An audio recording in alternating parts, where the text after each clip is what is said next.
हे गाईज, आज मी तुम्हाला तांदळांच्या कुरवड्याची रेसिपी सांगत आहे.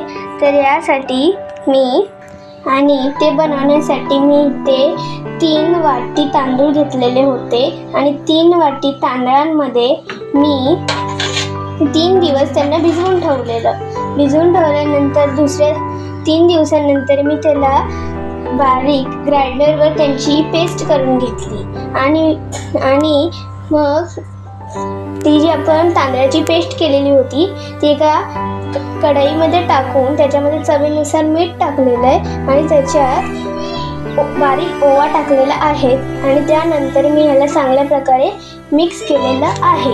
त्यानंतर ह्यालाची चांगली उकळ आणि वाफ आल्यानंतर आपल्याला ह्याला झाकून ठेवायचं आहे आणि मग मी तुम्हाला कुरवड्या कशा पाडायच्या ते मी दाखवणार आहे. एकदम खुसखुशीत आणि चांगल्या होतात. याच आधी मी सेम पद्धतीने या तांदळाच्या चकल्या बनवलेल्या आहेत. एकदम मस्त आणि कुरकुरीत झालेल्या आहेत.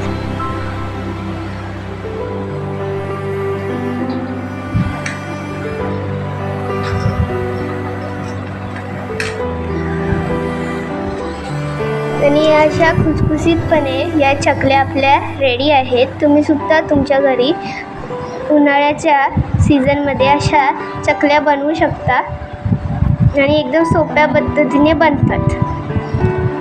पण आता आपण कुरवड्या बनवणार आहोत.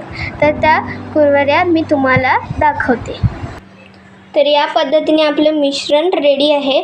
बघा किती थिक झालेलं आहे. आपलं मिश्रणसुद्धा आपण जेव्हा बनवलं तेवढं एवढं थिकच झालं पाहिजे, नाहीतर कुरवड्या बरोबर होत नाहीत आणि या प्रकारे आपली चकल्या आणि कुरवड्या नीट होत नाहीत.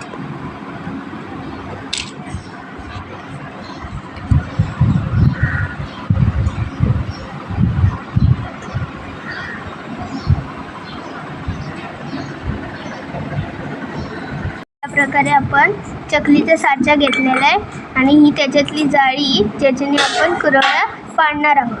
आणि हे आपलं कुरवड्यांचं पीठ तयार आणि गरम आहे. आता आपण या साच्याच्या मदतीने कुरवड्या पाडूया. आता आपण पिठाला हे साच्यामध्ये भरतोय. आता आपण या प्रकारे इथे कुरवड्या पाडत आहोत.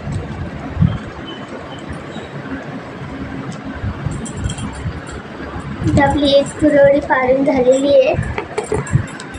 आपण दुसऱ्या पाडूया. अशाच पद्धतीने आपण सगळ्या कुरवड्या पाडून घेऊया.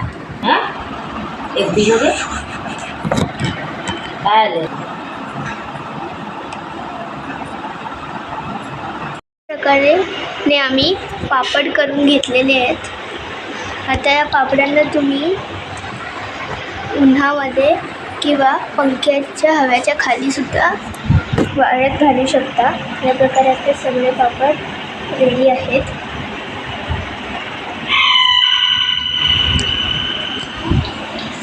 या प्रकारे आपण सगळ्या कुरवड्यांना वाळवलेलं आहे. आता तळून दाखवतो.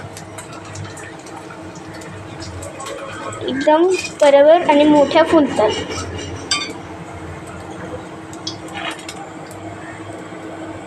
मी कुरवडी ह्याच्यात टाकते. बघा फरक दोघांमध्ये. एकदम मस्त बनते आणि कुरकुरीत पण.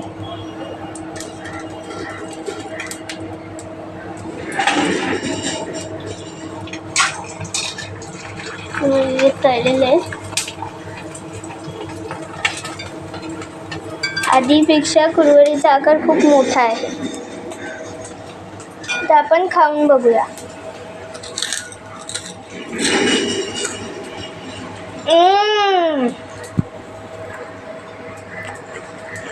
मस्त झाल्यात वड्या.